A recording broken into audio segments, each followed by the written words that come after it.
Sir 24 घंटे काम करवाते जब तक लाइट रहेगी। लाइट गई बस उतने में कट्टे पैक करो, दोना पैक करो, फिर लाइट आती, सो पाते नहीं थे। अब काम करेंगे, बंदे को नींद आएगी तो बेल्ट बजाएंगे, तमंचा दिखाएंगे, जो आदमी आ गया वो मार देते थे, जो आदमी प्रताड़ित हो जाए।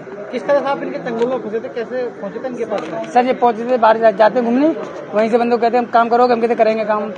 तो 8 घंटे ड्यूटी बताया, दोना पत्तली फैक्ट्री बताया, पूरा खाना पीना बढ़िया मिलेगा, कपड़े लत्ते मिलेंगे, नहाना धोना आराम से वहीं रहना, 12,000 रुपये सूखे मिलेंगे।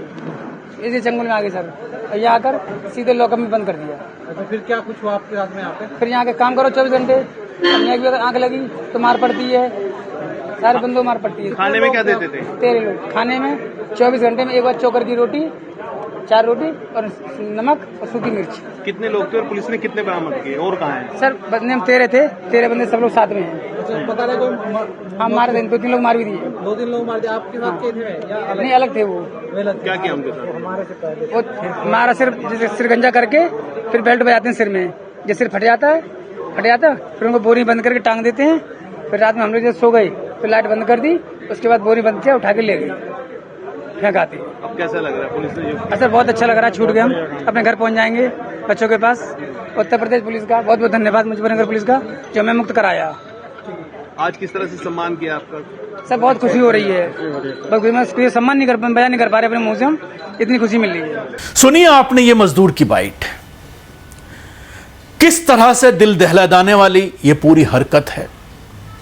सुनने के बाद किसी के भी रोंगटे खड़े हो जाएंगे कि किस तरह से एक इंसान दूसरे इंसान के साथ इस तरह का जुल्म कैसे कर सकता है, कैसे किसी को इस तरह से बंधक बना करके बरसों रखा जा सकता है और जबरदस्ती उनसे आज के इस दौर में बंधुआ मजदूरी कराई जा सकती है।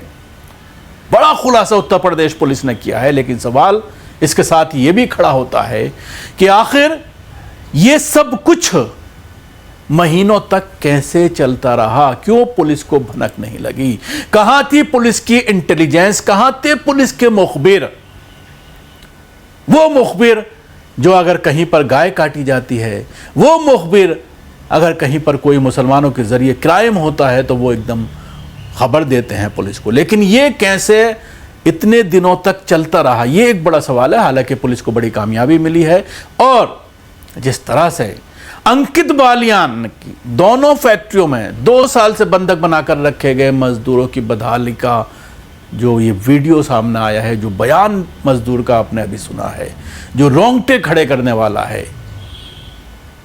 और खुलासा जब हुआ जब एक व्यक्ति सामान फैक्ट्री लेने आए और मजदूरों ने अपनी इस तरह की बातें उन तक बताई, यातनाओं के बारे में बताया और उसके बाद ये मामला पुलिस तक पहुंचा। पुलिस ने रेड की और रेड करने के बाद ये पूरा खुलासा हुआ है। सुनिए पुलिस का क्या कहना है इस पूरे मामले पर। देखिए, एक सूचना मिली थी पुलिस को, उसके आधार पर लेबर कमिश्नर तथा एसपी आर्य के नेतृत्व में सीओ फुगाना और तहसीलदार Radheshyam, SHO Titawi, SOG surveillance Mohit Chaudhary इस पर रेड देते हैं मजिस्ट्रेट की उपस्थिति में। मांडी गांव में थाना तितावी में उसमें एक फैक्ट्री से, जो दोना बनाने की फैक्ट्री होती है, उसमें से 12 लोग मुक्त कराए गए हैं जिनके शरीर पर गंभीर चोट के निशान हैं। तथा जब उनको मुक्त कराया गया तो उनसे पूछताछ की गई तो उन्होंने बताया कि इस तरह से उनको 1.5 से 2 साल से वहां पर बंधक बनाया गया है। 10 से 12,000 या कभी 8,000 का लालच देकर के ये लोग नौकरी के नाम पर रेलवे स्टेशन, बस अड्डे तथा विभिन्न स्थानों से इनको ले आते हैं तथा वहां पर बंधक बना लेते हैं तथा इनसे फिर जबरदस्ती काम कराते हैं दोने बनाने का, तथा इन्हें कोई तनख्वाह भी नहीं देते। इन्हें एक टाइम पर रोटी देते हैं, वो भी सूखी रोटी देते हैं जो कि चोकर की रोटी होती है। और इस प्रकार से इनको कई दिनों से इनके मोबाइल रख लेते हैं, कहीं वार्ता नहीं करने देते, कहीं आने नहीं देते। पिटबुल डॉग रखते हैं ताकि इनको प्रताड़ित कर सके उनके माध्यम से।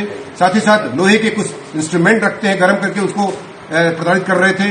साथ ही साथ ये जो फैन बेल्ट होता है कूड़े के रूप में, उसका इस्तेमाल करते थे मारने के लिए। इनकी बॉडीज पे काफी निशान, इनका मेडिकल कराया गया है, काफी गंभीर चोटें, कई के रिब्स टूटे हुए हैं। और यहां तक की जानकारी मिली है कुछ लोगों की इस अत्याचार के दौरान मृत्यु भी हो गई थी। एक व्यक्ति की पहचान भी इसमें हो गई है, जिसके संदर्भ में आवश्यक विधिक कार्रवाई सुनिश्चित की जा रही है। इस संदर्भ में आपको बता दूं कि एक अभियोग थाना तितावी में 51/26 दर्ज किया गया है। 95, 143, 143, 146, 127, 115, 352, 351, 3/14 बालक श्रम प्रतिषेध अधिनियम 1986, 75/79 किशोर न्याय अधिनियम 2015, 16/17/18 बॉन्डेड लेबर सिस्टम एबोलिशन अधिनियम 1976 दर्ज किया गया है, जिसमें आजीवन कारावास तक की सजा है। तथा इसमें भी बता दूं आपको, इसमें और भी धाराओं की जो मृत्यु हुई है उसमें अवृद्धि की जा रही है। तथा फैक्ट्री परिसर में इसमें जो लोग 12 लोग मुक्त कराए गए हैं, निश्चित तौर से पुलिस को उन्होंने बहुत धन्यवाद दिया है। और आप समझ सकते हैं कि इस प्रकार का टार्चर करने के बाद इसमें जो लोगों के खिलाफ कठोरतम कार्रवाई के लिए पुलिस इसमें गैंगस्टर एक्ट की गहरी में भी सुनिश्चित करेगी। सर, जो ये लोग आते थे बाहर से, किसी एजेंट के माध्यम से आते थे, किस तरह से लाते थे? इनके पास जो 2 लोग गिरफ्तार किए गए हैं, ये शिवा त्यागी और प्रदीप बालियान, इसमें ये लोग विभिन्न प्रकार के रेलवे स्टेशन और वहां पर इनके संपर्क होते थे। उनके माध्यम से ये लोग उसको लालच लेकर लाते थे कि तनख्वाह देंगे 10 से 12 हजार, और हमारे यहाँ काम करो। उसके बाद यहाँ लाने के बाद वो लोग बंधक बना लेते थे। और ये रहने वाले थे, ये इन स्टेट्स के रहने वाले हैं, जिनमें मैं आपको बता दूं कि हरियाणा, पंजाब, राजस्थान, झारखंड, बिहार, उत्तर प्रदेश, उत्तराखंड, इवन नेपाल राष्ट्र के भी कुछ लोग इसमें बताए जाते हैं। सर, 1.5 साल से बंधक थे सर, और किस तरह आप तक सूचना पहुंची है, किस तरह ये बंधन कराए गए? पुलिस को टिप ऑफ मिला था, जिसके आधार पर इस तरह की रेड की कार्रवाई मजिस्ट्रेट की उपस्थिति में कराई गई थी। सर, परिजनों से संपर्क हुआ है? बिल्कुल आपको परिजनों से संपर्क भी हम अभी करा देते हैं जो मुक्त हुए हैं। और साथ ही साथ मैं आपको बता दूं कि ये पुलिस की इस अच्छी कार्रवाई एसपीआरए और सीओ फुगाना के नेतृत्व में जो की गई है, उससे 25,000 रुपए का इनाम भी पुलिस टीम को दिया जा रहा है। यातनाओं के अलावा फैक्ट्री के मालिक ने 2 पिटबुल कुत्ते भी रखे थे। पिटबुल कुत्तों के डर से कोई भी मजदूर बंधक की हालत से भागने की हिम्मत नहीं जुटा पाता था। आगरा का रहने वाले ये मजदूर भी इन्हीं में से एक था। यूपी के मुजफ्फरनगर में पेपर प्लेट बनाने वाली एक यूनिट से कम 12 बंधुआ मजदूरों को छुड़ाया गया है। अपनी आपबीती बताते हुए मजदूरों ने दावा किया है कि उन्हें पंखे की बेल्ट और भाले से प्रताड़ित किया जाता था। खाने में उन्हें जानवरों का चारा और नमक से बनी रोटियां दी जाती थी। मजदूर भाग न सकें इसके लिए पहरेदारी के तौर पर कुत्ते तैनात किए गए थे। लेकिन अंकित बालियान अभी तक फरार बताया जा रहा है। अब सवाल यही है कि किस तरह की यातनाएं ये दी जा रही थी, जिस तरह से परेशान किया जा रहा था। एक बड़ा मामला निकल कर के सामने आया है और एक 2026 में हम जी रहे हैं, 21वीं सदी में हम जी रहे हैं, और उसके बावजूद ये बंधुआ मजदूरी की प्रथा, वो भी राजधानी से, देश की राजधानी से महज 50-60 किलोमीटर दूर इस तरह। और बहुत सारी संस्थाएं हैं जो मजदूरों के लिए काम करती हैं।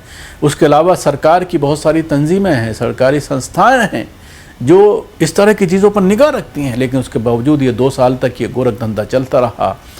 मजदूरों को बंधक बना करके उनको रखा गया और बहुत ही कम सैलरी तो छोड़ दीजिए, खाने पीने की जो चीज़ें सामने आई हैं कि उनको एक ही टाइम का खाना दिया जाता था, और वो भी जानवरों का चारा उनको खाने पर मजबूर किया जाता है। रोटी पर नमक और हरी मिर्च रख करके इनको दी जाती थी। इसके अलावा इनको कुछ नहीं दिया जाता था।